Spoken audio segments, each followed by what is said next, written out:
এখন যে কোনো মূল্যে সুভদ্রার সাথে তোমার বিয়ে হতেই হবে, যাতে ওই কৃষ্ণ আমাদের পক্ষে চলে আসে, আমাদের সঙ্গে চলে আসে। এটাই একমাত্র পথ দুর্যোধন, যজ্ঞকে বিফল করার। আপনি নিশ্চিন্ত থাকুন, বলরাম নিজের প্রতিজ্ঞাকে পূর্ণ করতে সুভদ্রার বিবাহ আমার সাথে অবশ্যই করাবে। কুটিল, ওই কৃষ্ণ কুটিল দুর্যোধন, আমাদের থেকে 10 পা এগিয়ে থাকে ও। অর্জুনের গান্ডি ভেঙে গেছে দুর্যোধন, আর ওর ভাইয়েরা এই সময় ওর সঙ্গে নেই, একাকী ও এখন দুর্বল। এটাই সঠিক সময় ওকে চিরকালের জন্য আমাদের পথ থেকে সরিয়ে দেবার। সেই শুভক্ষণ চলে এসেছে ভাগ্নে, অর্জুনের মৃত্যুর শুভক্ষণ চলে এসেছে।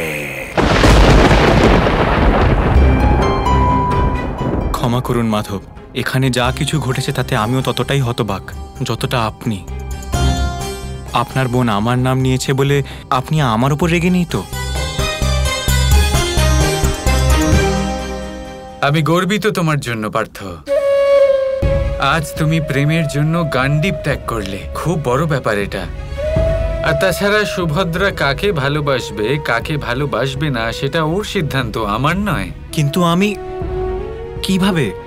সবেমাত্র সাক্ষাৎ আমাদের। তাতে কি? সময়ের সাথে প্রেমের কি সম্পর্ক পার্থ? প্রেম এক মুহূর্তে হতে পারে, এক ঝলক দেখে হতে পারে। তবে তোমার কথা শুনে মনে হচ্ছে তুমি সুভদ্রাকে ভালোবাসো না। না মাধব।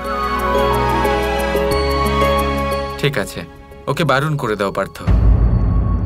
ওকে বলে দাও যে তুমি ওকে ভালোবাসো না, ওকে বিবাহ করতে পারবে না। আর যেভাবে ও তোমাকে সবার সামনে বলেছে যে ও তোমাকে ভালোবাসে, ঠিক সেইভাবেই সবার সামনে ওকে বলবে যে তুমি ওকে ভালোবাসো না। যদি সবার সামনে তুমি এই কথা স্পষ্টভাবে না বলো, তাহলে ভালোবাসার এই মিথ্যে আশা সবসময় সুভদ্রার মনে থেকেই যাবে, আর এটা উচিত হবে না। কিন্তু মাধব, সুভদ্রা দুর্যোধনকে ভালোবাসে না। জানি সুভদ্রা তোমাকে ভালোবাসে অর্জুন, আমি জানি। কিন্তু শুধু এই কারণে যে আমার বোন তোমাকে ভালোবাসে, আমি তোমাকে বলবো না যে তুমি আমার বোনকে বিয়ে করে নাও। আমার কাছে আমার বোন খুব প্রিয়, ওর প্রত্যেক ইচ্ছেও খুব প্রিয়, আর সেইভাবে আমার কাছে আমার পার্থ খুব প্রিয়। আমি ওর সমস্ত ইচ্ছের সম্মান করি।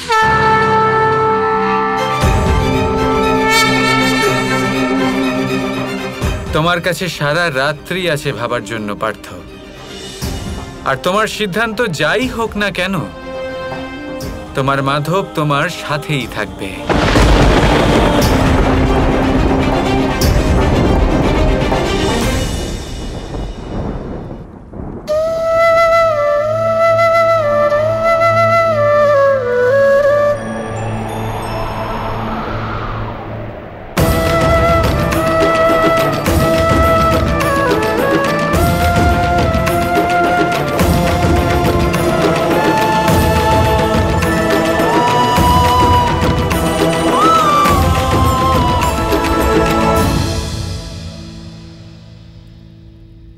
কি হলো, থেমে গেলে কেন? কি মধুর সুর ছিল, বাজাও না। আজ আমি তোমাকে খুব মারবো। মারবে কেন? আমি কি করলাম? কি করেছো?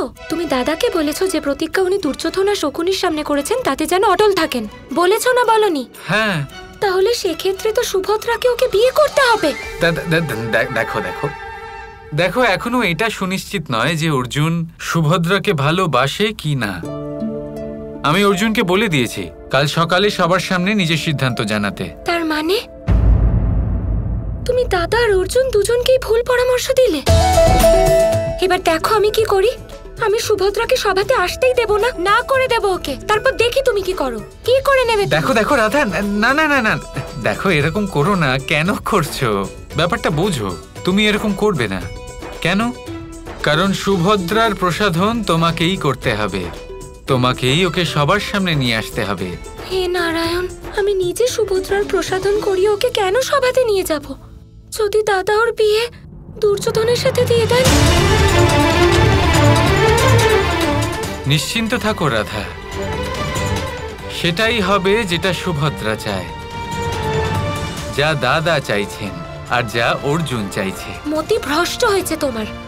দাদা চান সুভদ্রার বিয়ে যেন দুর্যোধনের সাথে হয়, সুভদ্রা চায় যেন ওর বিয়ে অর্জুনের সাথে হয়, আর অর্জুন চায় যে ওর বিয়েই না হয়। তিনজনের আলাদা আলাদা ইচ্ছে, আর তিনজনের ইচ্ছে একসাথে কিভাবে পূর্ণ হবে? শান্ত হও রাধা, বললাম তো নিশ্চিন্তে থাকো, আর সবকিছু নিজের কৃষ্ণের উপরে ছেড়ে দাও। কৃষ্ণ সব সামলে নেবে। তোমার কৃষ্ণের উপরে বিশ্বাস রয়েছে তো? এবার একটা প্রশ্ন করি, আজ আমার জন্য কি এনেছ? তুমি কিছুই আনোনি। আমি তোমাকে বলেছিলাম যে আমি কারাগারেই ভালো ছিলাম, ওখানে ক্ষীর পেতাম, মাখন পেতাম, সব সুখ ওখানেই ছিল। এখানে আসতেই সব বন্ধ, আমি ওখানেই যাচ্ছি। কৃষ্ণ খুব হাসি পাচ্ছিল না? ওই কৃষ্ণ তো খুব বড় ভণ্ড দেখছি, আমাকে এখানে রেখে পালিয়ে গেল। কিন্তু এবার আর কোনো ভুল করলে হবে না, এবার ওই গোয়ালাকে মারতেই হবে। ভগবান পৌণ্ড্রক, কৃষ্ণ আপনাকে বোকা বানিয়েছে। জানি আমি। ছলনার দ্বারা সুভদ্রার মনে অর্জুনের প্রতি প্রেমের বীজ বুনে দিয়েছে সে। তাই তো দুর্যোধন আর সুভদ্রার বিবাহ নিশ্চিত হতে পারল না। ভগবান পৌণ্ড্রক, একটা শেষ পথ আছে এই খেলাটা জেতার। অর্জুনের মৃত্যু। আপনি তো ভগবান, সাক্ষাৎ ভগবান পৌণ্ড্রক, আর সে অর্জুন সামান্য মানুষ, তুচ্ছ মানুষ। আর এখন তো তার কাছে ওর কাণ্ডিবটাও নেই। ঠিক বলেছ তুমি, ওই অর্জুনকে মারতেই হবে, নয়তো এই সমস্ত খেলা এইভাবেই শেষ হয়ে যাবে। ভগবান পৌণ্ড্রক, মনে রাখবেন, কৃষ্ণের কাছে অর্জুন পার্থ। না, এবার আর কোনো ভুল হবে না। এবার ওই অর্জুনের মৃত্যু সুনিশ্চিত করব।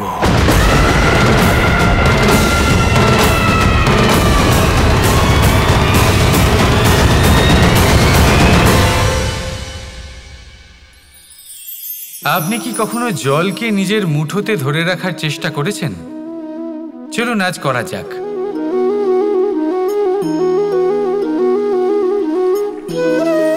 যদি আপনি নিজের মুঠো জোরে বন্ধ করেন, জল ধরে রাখতে পারবেন না।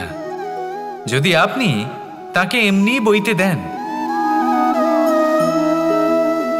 তাহলে ও নিজের পথ নিজেই করে নেবে, আর আপনার হাতেও থেকে যাবে। আমাদের জীবনও হলো কিছুটা এরকম, জলের মতো। নিজের পথ নিজেই করে নেয় এই জীবন। প্রত্যেক সমস্যার সমাধান নিজেই করে নেয় এই জীবন। তাই জীবনে যখন কোনো পরিস্থিতি আমাদের প্রতিকূল হয়ে থাকে, কিছুই হয়তো আমরা বুঝতে পারছি না, কিছুই যখন বসে থাকে না, তখন আমরা হতাশ হয়ে পড়ি, নিরাশ হয়ে পড়ি। আর এটাই করা উচিত নয়। শান্ত মনে দেখতে হবে যে এই জীবনে আসলে কি ঘটে চলেছে। কষ্ট সবাই ভোগ করেন, কষ্ট পেলে কেউ রেগে যান, রেগে গিয়ে পরাক্রম দেখান। এটাই তো করা উচিত নয়। শান্ত মনে সেটাই করতে হবে যা জীবন আমাদের শেখাতে চাইছে। জীবন আমাদের সব শিখিয়ে দেবে, শুধু মনে রাখবেন কখন প্রয়াস করতে হবে আর কখন আমাদের প্রতীক্ষা করতে হবে, সেটা আগে আপনাকে বুঝতে হবে। তাহলে আসুন আমার সাথে ভালোবেসে বলুন, রাধা রাধা।